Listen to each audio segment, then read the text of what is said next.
officially being chased by ducks. Welcome on back to the vlog.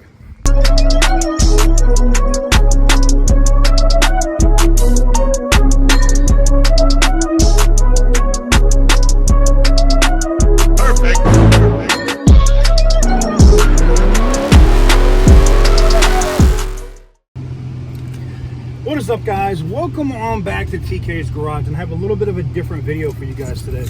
You know, I'm gonna break a cardinal rule. They tell you, you know, never get too personal with your subscribers on YouTube, or don't talk too much about your personal life. And we're gonna do that today because a lot of people don't really know a lot about my background or where I come from, and we're gonna get into some of that today. Like this is my old neighborhood here where I would come down and spend summers and get into a lot of trouble as a kid, you know, live with my mother and my sister and whatnot, and that would be the house. And I had friends and stuff that lived over here in this neighborhood. You know, we would there was this old lady, and look at that house, it's all dilapidated and falling apart. It wasn't always like that, but there was an old lady that had taken a liking to us. My other friends lived here, and the other ones lived right here. There was a basketball goal right here. We'd come out and play, and we'd get into like we just get out here and get into trouble. Myself, Mike, and Eric would just go in, and we'd have a blast. I think the road's supposed to be closed here because they're pumping out flood water, maybe. All right, we'll get out of here. But this was the neighborhood that I would come down here, and you know, because look, for a kid that grew up in Massachusetts, right? You know, when you would get into trouble in Massachusetts, there was like, you go to like jail with adults. I think some of you guys in New York know the same thing. They'll throw your ass in Rikers, right? Not here, man. You could get in trouble here as a kid and you go to juvenile hall for like 7 days and get out, and it was just like, that's it? There's nothing else? Like, there's no repercussions from my actions here? Like, what? So yes, a lot of kids from the Northeast that came down here would terrify shit. And then one of the first times I think I fell in love, so to speak, there was an Italian girl that would come down from New York and visit, named Maria. Yeah, Maria, boy, Jesus Christ. Maria is the one that actually got me into even caring about or talking about football, and I mean soccer. I didn't give a shit about it before then, even going to Ireland and seeing all that stuff. I didn't really care about football until that year, that World Cup. And I couldn't tell you who won that year or anything like that, but meeting her that year and us spending time together, and we really didn't do anything. I think we kissed like before she left. And it wasn't until she came back the second time, and it was crazy, man. I don't know what to tell you. It was crazy. But, you know, I was a wild ass kid. The golf course we would play off in the summer at Pirates Cove. For you guys that are from Daytona Beach, and there's other people in Ormond Beach, Daytona Beach, Holly Hill, all that shit, you guys will know all of these places. And what was it? The ice cream spot used to be right here, but now it's like a bar. There was a Denny's here somewhere on one side of these roads. A Days Inn, where there's now a water park because the hurricane destroyed it. It's like a beach park, I guess you would call it. Charlie Horse has always been there. Then there was the Bennigan's right here. And when I came down here during the summer, I had a summer job here at that place called The Cove. And I worked in the maintenance department. I was the guy that was coming to unclog your toilet because your old ass was impacted or had some problems or whatever. You got the leaky towers right here. And when I came back, you know, like, so let me continue on the childhood stuff. So we would come around here, and there wasn't really a lot of stuff to do here, right? We have Blockbuster Video up the way, which we could come like rent video games or movies, and we would make the pilgrimage up here to go do that stuff. But yeah, man, this is a little bit of a different side. We're gonna talk a little bit about, you know, me a little bit and show you guys some of this stuff. And I've done some of this before. I think I've taken you guys on a tour like Ormond by the Sea, where my grandfather retired, and showing you guys like Ormond by the Sea. But I don't think I've properly taken you through here. Now we're out of Ormond Beach. Wow, McDonald's is hiring and it's 17 bucks an hour. I know it's more expensive here now, but 17 bucks an hour in my brain here is crazy, because this has always been like a little shit beach town that would have bike week, race week, and spring break, and that was it. You know, there was nothing else going on here. Spring break was always the shit though. Like, this thing would be packed, and then we have, you know, Black College Reunion for a little bit.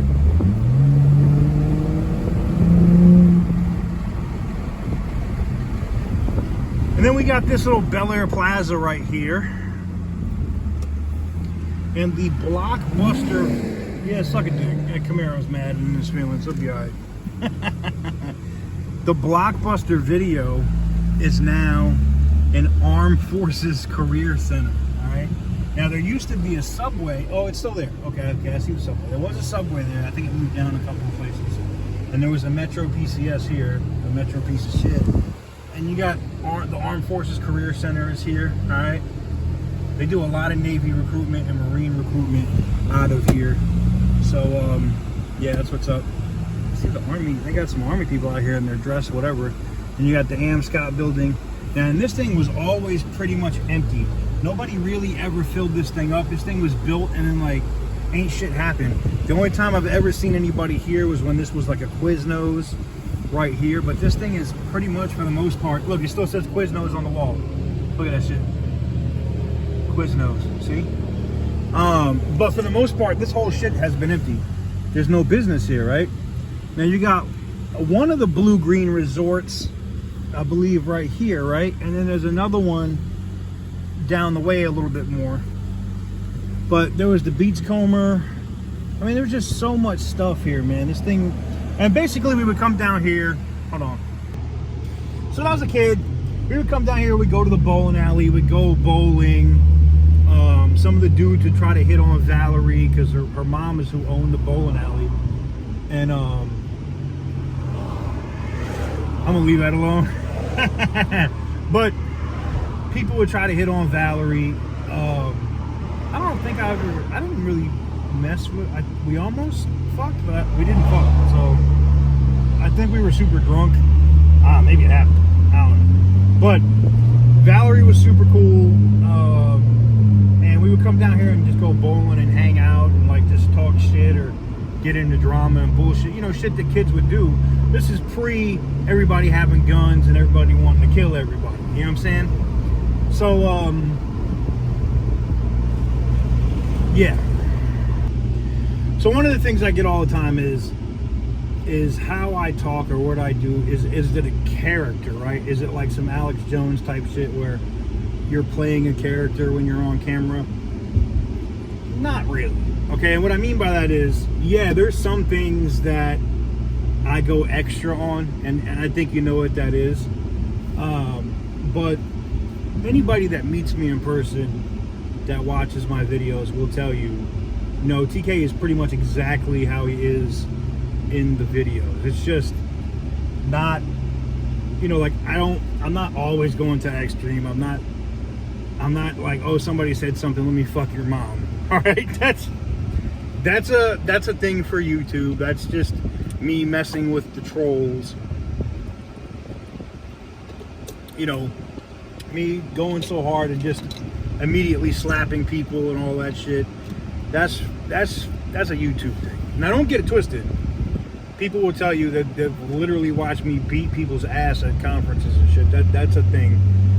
As long as it's not a disrespect thing, or, you know, it's not something where I feel you were intentionally trying to fuck with me or be disrespectful, I don't put my hands on people like that. So there's that. But this was one of the biggest things. Like, people asked, they were like, well, you talked about the Boston stuff and Dorchester and all that shit before, but what about, what were you, you know, because I always talk about I was gone in the summers, right? Well, what were you doing in the summers? This is it. I was here, man, and just hanging out with everybody. And I recently got to see Lindsay again. I don't know if she'll ever see this video, but I got to see Lindsay again. She was working when we came through maybe a month and a half ago, however long it was that I got sick on the plane. So, you know, I got to see her, and we got to have dinner and all that good stuff. It was cool to hang out and to see her again. She's still her. And it was just interesting, man. You know, the place here has changed a lot. This is not the Ormond Beach or Daytona Beach that I remember as a kid, which was a bunch of poor people. And that's the thing. We're gonna let me get into that, because that's the one thing that I think bothers people the most. All right, so one of the biggest things I think I catch flack for, and I think you guys give Randy shit for this too, is, you know, people talking about, well, TK, you always talk about money and what you got and this, that, and the other. And let me just explain something to you. When you come, and I'm not Shannon Sharp. I didn't grow up in a house with no toilet and I had to go outside to take a shit. That's not me, all right? I didn't do that. But I also didn't grow up with money. You know, I can remember being a kid, broke, and having to punch a kid in the nose because he was laughing at my Florida Seminole shoes, right? Like, don't play no games with me. You know what I'm saying? Like, nah. Or I can remember getting that first, so I'm dating myself here, but I remember getting my first pair of British Knights. If y'all don't remember the BKs, I don't know what to tell y'all, but, you know, getting that first pair of BKs and being able to rock them shits out at school with the little diamond BK logo on this, man, that shit was so dope. That shit was so fucking dope, man. And so for somebody like me that literally comes from nothing, and I mean nothing, absolutely comes from not having shit, there's a reason why you see people like myself, and I, you know, I don't need to speak for Randy here, but there's a reason why we talk about the stuff, or I don't want to say show off, but show off the different things that we have acquired or got over time. And it's because we don't come from shit. You know, as far as Randy probably worse than me. I mean, you know, Randy came from the trailer park. I came from the projects in South Boston, Massachusetts. To coming here, look at this stupid ass broad. They're blocking fucking traffic. Nobody can. Anyways, to come from, sorry, like ignorant drivers, like, you know, you're in front of a driveway and you see somebody sitting there, yet you want to block somebody in. Like, that's the kind of shit that makes me want to have like a 1968 rotten, rusted out piece of shit with a crash bar on the front of it, so I can just literally go out and fuck up people's shit that day that do that shit, just to be like, because I don't care about the car. You know, I know my insurance is gonna go massive up and everything else, but I don't care. Like that, I don't know, that just kind of shit is ignorant. I don't have no patience for it.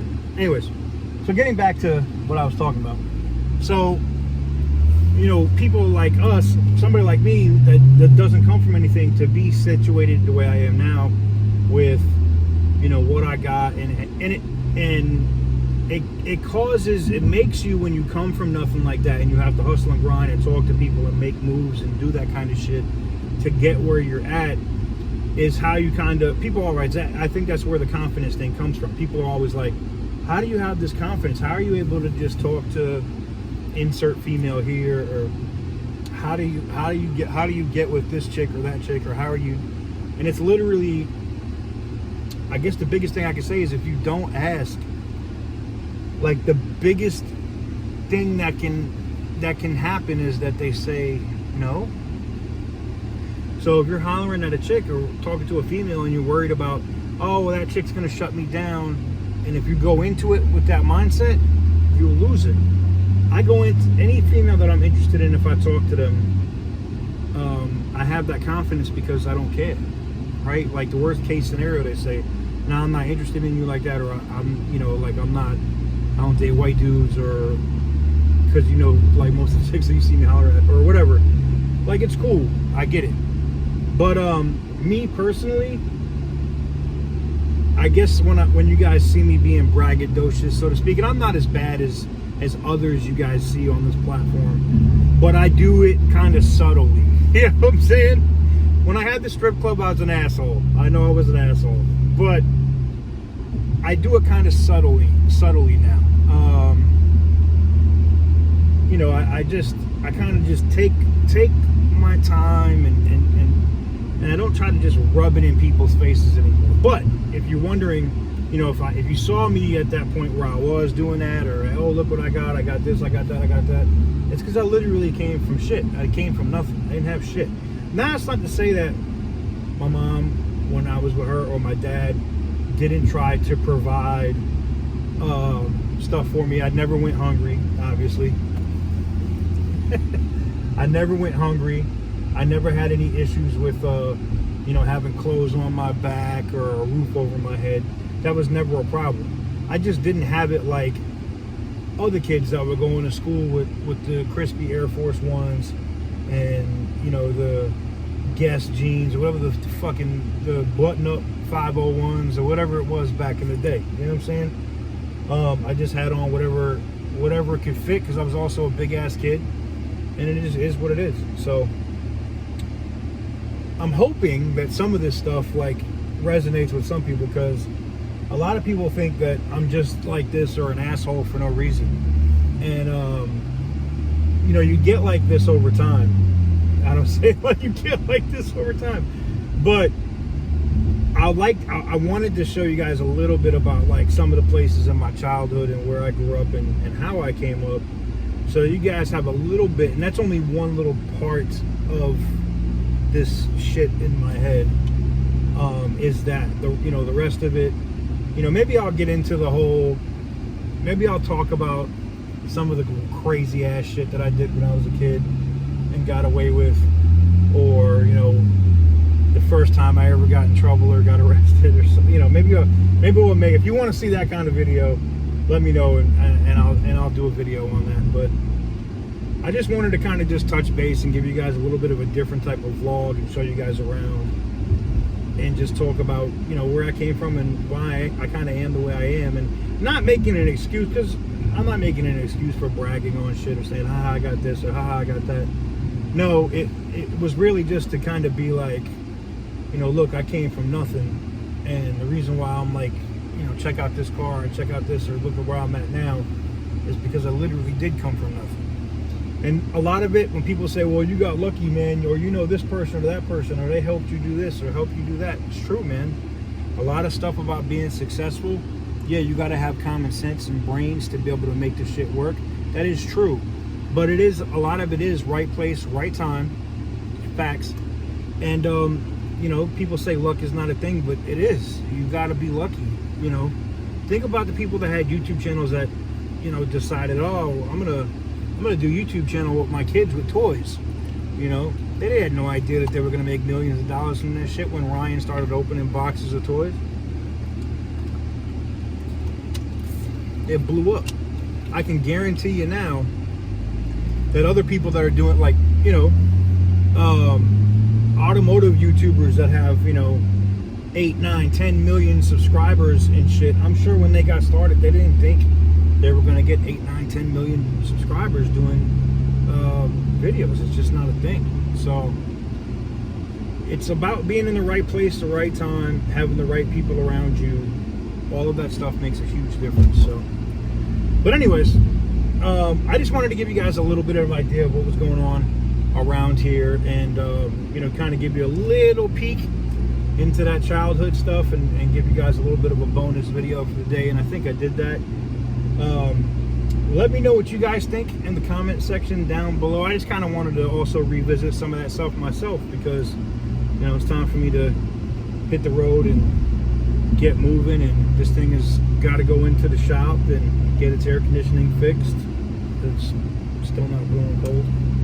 But yeah, there you guys have it. Let me know what you guys think in the comment section down below. If you like these more personal videos, maybe I'll get into doing more daily vlogs or something on my life and what I'm doing, where I'm at and all that good stuff from, you know, on the More with TK channel. Maybe I'll do that and just keep doing the walk-arounds and the car stuff here. You guys can let me know. But anyways, thank you guys very much for watching. I truly appreciate it. And I got a little bit of a run to go. I got a meet and greet with a bunch of people in Pensacola. That ought to be interesting. We got to do that, and then I got to backtrack. And I know you're going to say, well, that's backtracking, TK. I know. I got to go to Pensacola, and then there's a meet and greet in Jacksonville. So that ought to be interesting. I wish I could do the Jacksonville one first, but I can't. So, yeah. Anyways, thank you guys very much for watching. I truly appreciate it. Hit that thumbs up button before you leave. I would really appreciate it. It helps the algorithm, lets other people find this channel. And yeah, catch you guys on the next one. Peace.